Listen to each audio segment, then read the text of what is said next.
Monsieur Kouibier Koulibaly, président de la commission électorale indépendante, se fait démolir en pleine émission sur la chaîne de télévision Laïf TV. Il s'est fait démonter par Boga Sako Gervais, représentant la société civile ivoirienne qui exigeait un audit sur la liste électorale, nécessaire pour organiser des élections paisibles et transparentes. Et que si la CEI pense avoir des problèmes de financement pour cet audit, le peuple ivoirien serait prêt à le financer. On regarde cette séquence vidéo et on revient juste après. Ce qui est surprenant, de tous les partis politiques de l'opposition, tout le monde demande l'audit. La seule entité qui ne demande pas, c'est le RHDP. Et on arrive à la CEI, le président de la CEI, qui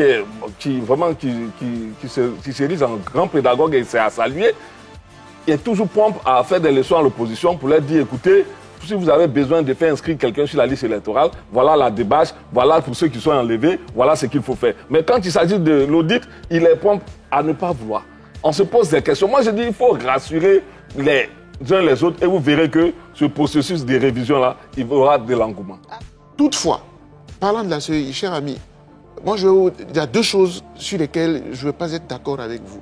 Bon, tantôt on a parlé de ce que la CEI n'est pas là pour rassurer les politiques. C'est nous qui payons la CEI. C'est notre argent qu'on vous donne. Donc rassurez les Ivoiriens.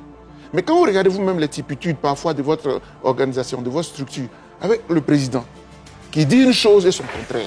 C'est un exemple banal. Le président dit, pour s'inscrire, il faut la carte d'identité plus un extrait de naissance. Le lendemain, ça change. Tu es le premier responsable. Là, je parle à un ami, je connais très bien M. Kilbert.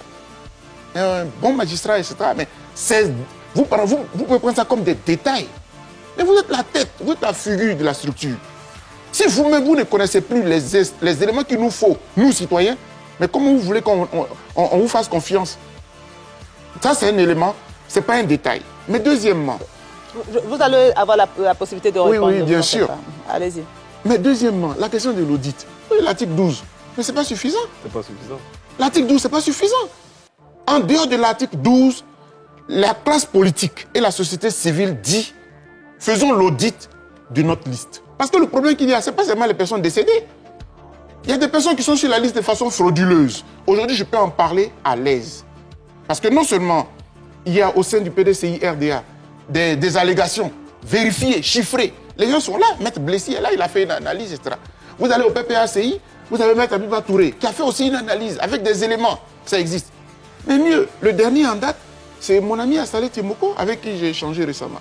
Qui vous fait une analyse, il prend sa localité. Il est député maire de Tiasalé. Il dit qu'il a pris la liste de Tiasalé. Il a vérifié qu'il y a des personnes non ivoiriennes qui sont inscrites sur la liste. Le monsieur vous dit qu'il a ramassé cela. Il est allé même, et vous dites, parfois dans ces cas de figure, la radiation seule ne suffit pas. Il faut les poursuivre. Pour fraude. Mais c'est grave. Et le monsieur vous dit, j'ai fait toutes les étapes. Jusqu'à aller voir le procureur, jusqu'à aller voir même le ministre. Et moi, je m'attendais à ce que le ministre se sente fouetté et qu'il dise, mais c'est faux, c'est ça, non?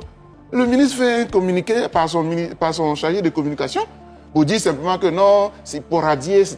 Non, c'est un problème gravissime. Donc, vous voyez, chère madame, je vais chuter pour dire, quand on demande l'audit, là, pourquoi vous-même ça vous dérange? Ce n'est pas votre argent. Celui-là, ce n'est pas votre argent. Les partis politiques disent, c'est le parti au pouvoir seul qui ne le dit pas. Et moi-même, je m'interroge. Parce que qui veut être mal élu ici, en fait? Vous voulez qu'on ait toujours un président qui soit à demi élu, etc. Non, ça n'arrange personne. Vous êtes majoritaire sur l'ensemble du pays. On vous dit de faire l'audit de la liste, ça vous gêne. Non, il n'y a pas d'argent. Même si vous le dites ça, on va demander à l'opposition de se cotiser. La société, on va chercher l'argent. D'accord, docteur Boga Sako, il faut qu'on en fasse l'audit pour une fois. On vous a bien compris. Chers amis, vous avez vu. C'est un message directement adressé à qui de droit?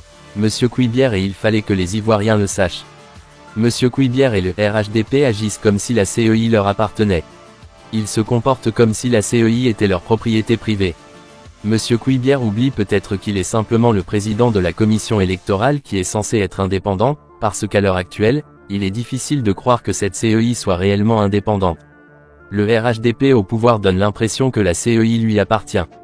C'est inadmissible. La CEI n'est la propriété de personne, et personne ne peut la manipuler à sa guise.